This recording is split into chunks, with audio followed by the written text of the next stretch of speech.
अपने अंदाज में उसमें एक लाइन पढ़ दीजिएगा। दूसरी इमेज आपके परम मित्र की है, मैं दिखाता हूं वो भी जी।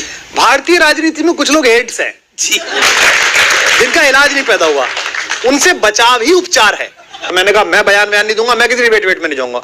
उनका एक चिंटू था, वो बाहर आया, वो सबको लगा रहा था कौन कहां जाएगा। भैया आप कहां बयान देंगे? मैंने कहा कान के नीचे बयान दूंगा तेरे अभी। Hello friends, welcome to my debate. So आज की डिबेट बहुत ही शानदार होने वाली है। आज की डिबेट में अमित देवगन और कुमार विश्वास ने केजरीवाल और कांग्रेस के जमकर मजे लिए हैं। यह डिबेट बहुत ही शानदार होने वाली है। इस डिबेट में जमकर कांग्रेस और केजरीवाल सरकार को रोस्ट किया गया। ये अंत तक जरूर देखें। अगर चैनल पर पहली बार आए तो लाइक करें, सब्सक्राइब करें तथा कमेंट करना ना भूलें। सीट अगर खाली होती है तो सुनने में आता कि कुमार विश्वास वहां जा सकते हैं, लेकिन आप जाते नहीं या जाना नहीं चाहते। दो अंतर है हमेशा। एक तो है जगह बनाना, एक होता है जगह घेरना। मैं जगह घेरना नहीं चाहता, मैं जगह बनाना चाहता हूँ कि जब भी बने मेरी जगह बने। यानी खबरों में दम है, हमारे सूत्रों में दम है।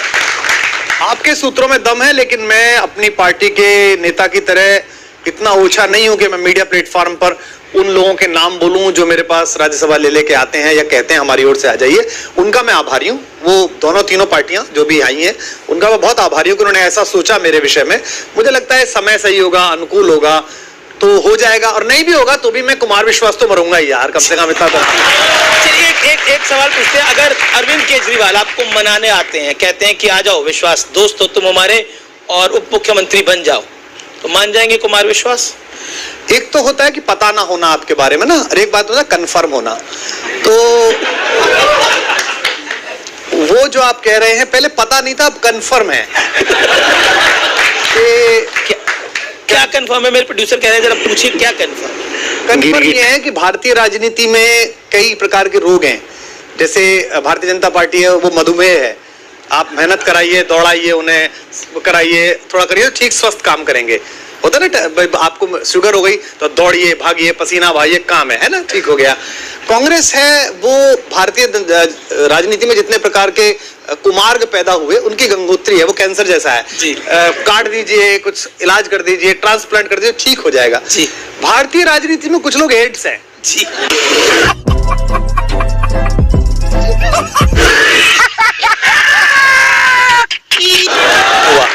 उनसे बचाव ही उपचार है।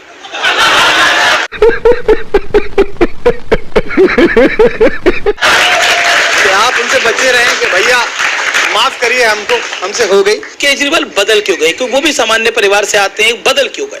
देखिए, मैं इन दिनों राम पर बोल रहा हूँ। जब मेरे पास विषय इतना बड़ा हो तो मैं ऐसे घटिया घटिया विषय पर क्यों बात करूँ? अरे बाप रे, ये तो धोती खोल रहा है। और अभी तो रुको, क्लाइमैक्स अभी बाकी है। विषय की बात करते हैं। अच्छी बात। खबर तो ये भी है कि बीजेपी चाहती है कि आप उनको ज्वाइन कर लें।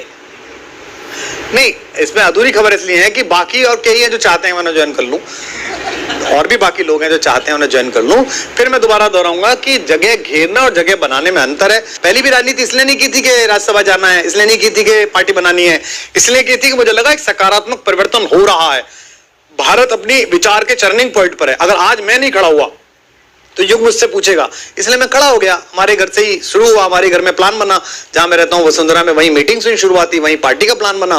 लेकिन वो उस पद से आपने दिल्ली में सरकार बनाई, इससे कौन इनकार कर सकता है कि आपकी बड़ी मेहनत थी उसके पीछे। और किरण बेदी जब एक समय पर बीजेपी की कैंडिडेट दिल्ली के चुनाव में डिक्लेयर हुई, ऐसा लग रहा था कि चुनाव में केजरीवाल की सिचुएशन टाइट हो सकती है, लेकिन आपने बहुत डट के मुकाबला करा। लेकिन अब वो किरण बेदी की जगह अगर आपको दी जाएगी तो आप आएंगे दिल्ली में? हाइपोथेटिकल क्वेश्चन्स पे चर्चा नहीं करनी चाहिए। हाँ, ये तय है कि मैंने वो काम जो किया था वो बड़े मन से किया था, और मैं आज भी कहता हूँ कि अब मैं उन गलियों में जाता हूँ, लोगों को देखता हूँ, उनमें कई बच्चे ऐसे थे जो पढ़ने आए थे दिल्ली, जो कार्यकर्ता थे, जिनको मैंने खड़े होकर टिकट दे दिया। आपको सुना भी देता है कि क्यों चले गए थे आप इस पार्टी? अरे अभी अच्छा संस्मरण है, मैं अभी दुबई गया हुआ था, तो मैंने सोचा कि बस ईश्वर करे कोई ऐसा पड़ोस में ना मिले जो बस नमस्ते करके सो जाए। तो एक सज्जन आए और उन्होंने मुझे नमस्ते करा और बैठ गए, और पहला सवाल उन्होंने कहा कि मिल गया, बहुत नाराज हैं आपसे हम। मैंने कहा यार ये क्या है? और वो इतने ज्यादा नाराज थे कि 3 घंटे में मैंने अपनी सीट लंबी कर ली 180 सोने के लिए। तो वो झांक झांक के मुझसे कहते थे, तो फिर जो ये हुआ था, ये आपने बहुत गलत किया, आप इसे छोड़ गए। अच्छा, वो क्या था, एक तो वो घर से ही संतृप्त होके आए थे, और थोड़ा उन्हें वो जो फ्लाइट अटेंडेंट थी उसने भी थोड़ा उन्हें तरलीकृत कर दिया था। तो वो मुझे जगह जगह के कहें, खुद तो आप चले गए कविता पढ़ने, हमें ये छोड़ गए आप दिल्ली में जेल ले गए। लोग मिलते हैं तो सुना देते हैं, वो सुन लेता हूं मैं, उनकी कोई दिक्कत नहीं। अपराध हमारा है तो सुनेंगे भी हम ही। पर आपने इस पार्टी के लिए दिन रात मेहनत करी और आपको एक आम तौर पर सवाल उठा, सिर्फ आप ही ने सवाल नहीं उठाया, आपके सपोर्टर्स ने सवाल उठाया, आम दर्शकों ने सवाल उठाया कि कुमार विश्वास राज्यसभा में क्यों नहीं गए जब वो सबसे मुखर आवाज थी। क्या आपको लगता है कि अक्सर आप उस पर पार्टी के सुप्रीमो पर तरह तरह के तंज कसते हुए नजर आते हैं? नहीं, देखिए क्या है, अंदर अंदर तो पहले लगातार बात चलती रहती थी और मैं लगातार बोलता रहता था कि ये गलत है, ये गलत है, ये गलत है। तो उन्हें शायद ये लगता हो कि यार ये आदमी अगर यहीं बोल रहा है इतना ज्यादा, जैसे सर्जिकल स्ट्राइक सारी सरकारों में हुई है तभी था, लेकिन सेना ने किया है और मेरी सेना मेरा देश का गुरूर है। मेरे अकेले चुपचाप बचे रहने की संभावना का नाम सेना है। देश में जो 2-3 इंस्टीट्यूट बचे हैं जिनके प्रति इज्जत बची हुई है, उनमें से एक सेना है। मैं सिर्फ इसलिए कि सामने वाला पॉलिटिकल जो मेरा अपोनेंट है वो क्रश हो जाए, वो खराब हो जाए, मैं वही भाषा बोलूं जो पाकिस्तान में अगले दिन छपे, इसके लिए मैंने जबरदस्त विरोध करा। मैं लड़ा बहुत बुरी तरीके से, गाली गुफ्तार की और मैंने कहा मैं बयान नहीं दूंगा, मैं किसी डिबेट में नहीं जाऊंगा। उनका एक चिंटू था, वो बाहर आया, वो सबको लगा रहा था कौन कहां जाएगा। भैया आप कहां बयान देंगे? मैंने कहा कान के नीचे बयान दूंगा तेरे। अभी चिंटू ने अंदर जाके कहा कि कुमार भैया ये कह रहे हैं कि कान के नीचे जवाब दूंगा। तो मेरे को आके नेता ने पूछा, अरे यार तूने उसको ऐसा कह दिया। मैंने कह दिया नहीं, दौड़ा के मारूं, क्या मतलब है, क्या बकवास कर रहा है तू? ये कल छपेगा तो एक नहीं छपेगा हिंदुस्तान में, पाकिस्तान में। मैंने यही कहा कि कल पाकिस्तान में छपेगा। तो एक पत्रकार से नेता, नेता से पत्रकार बने ज्ञानी सज्जन बोले, अरे सर बहुत दिन मीडिया चलाया, कहीं कोई नहीं छपता छपाता, आप बेफिक्र रहिए कुमार साहब, बेफिक्र रहिए। अगले दिन देखा तो फ्रंट पेज पे डॉन में छपा कि दिल्ली सीएम ने सर्जिकल स्ट्राइक पे सवाल उठाए। मैंने कही क्या है, क्या मतलब है इस बात का? तो अब ये तो भाई आपके घर का कोई आदमी, आपका भाई, आपका दोस्त है ना, 5 पैग 6 पैग दारू पी के कुएं में गिरने जा रहा हो तो आप क्या करेंगे? लटक जाएंगे, मत जा, खींचेंगे, पूरी एनर्जी लगा देंगे। ये जो आपके अमित देवगन होने का जो ब्रांड है, इसको हटा के पीछे लटक जाएंगे। मैं यही तो कर सकता था, पर उसने कहना था मैं गिरूंगा ही और तुझे लेके गिरूंगा। तो मैंने कहा फिर गिर जा, मुझे लेके मत गिर। पिछले 3-4 महीने से जब से 2019 के लोकसभा के नतीजे आए हैं, अरविंद केजरीवाल चुपचाप हो गए हैं। वो गाये बगाए नरेंद्र मोदी की पॉलिसी का समर्थन भी कर देते हैं।